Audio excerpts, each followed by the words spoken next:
is Tuesday, 13th of December 2016. This is Sylvia Shivamurthy and you're listening to the newspaper reviews on www.athavan.com.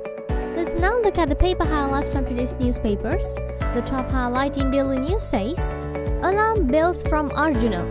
The recent incidents at the Hambantota port have eroded the confidence of the international maritime sector, and some shipping lines have informed they may not use the port in the future, Ports and Shipping Minister Arjuna Ranatunga said yesterday. Speaking to the media in Colombo, he warned that major shipping lines may abandon the Hambantota port if worker unrest continues. Another highlight says, Cyclone Varda strikes Tamil Nadu, killing 4. 4 people died as Cyclone Varda struck close to Tamil Nadu capital Chennai yesterday.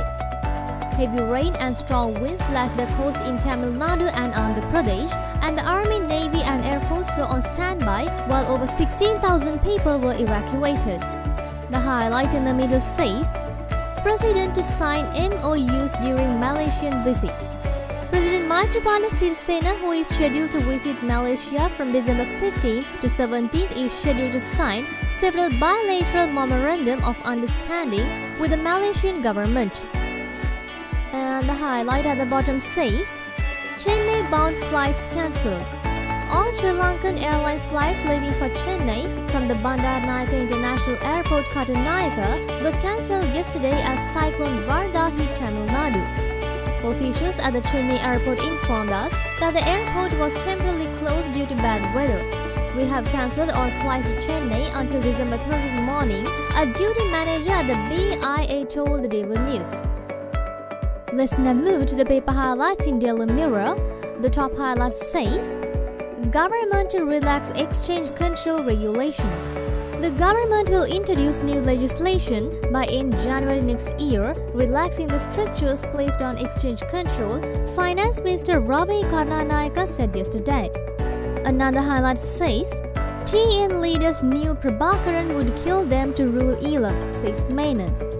Leaders of Tamil Nadu across the political divide privately but effectively supported the Indian government's policy of opposing efforts by the US and Norway to rescue Velupillai Prabhakaran so that his liberation tigers of Tamil Elam live to fight another day, says Shivashankar Menon, India's former national security advisor, in his book Choices Inside the Making of India's Foreign Policy.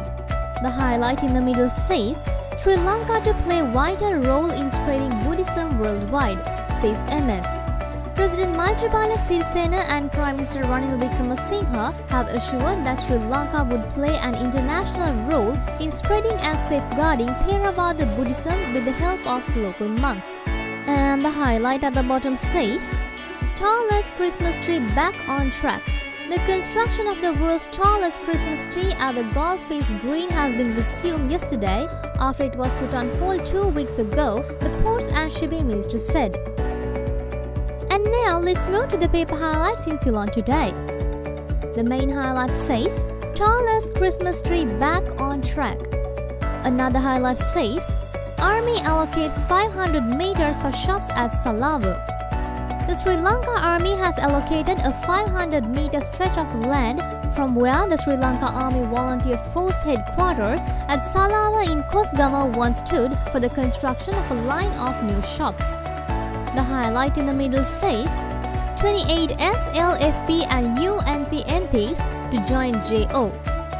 Leader of the Pivithuru Hela Urumaya and Member of Parliament Udaya Gammanpila claimed that 28 parliamentarians from the Sri Lanka Freedom Party and the United National Party have decided to join the joint opposition against the new constitution.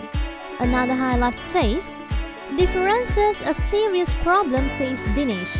Although the United National Party and the Sri Lanka Freedom Party are together in the government of good governance, their stances on the new constitution being totally different to each other is a serious problem, leader of the Mahajana Eksath Peramuna Dinesh Gunawardena told Ceylon today.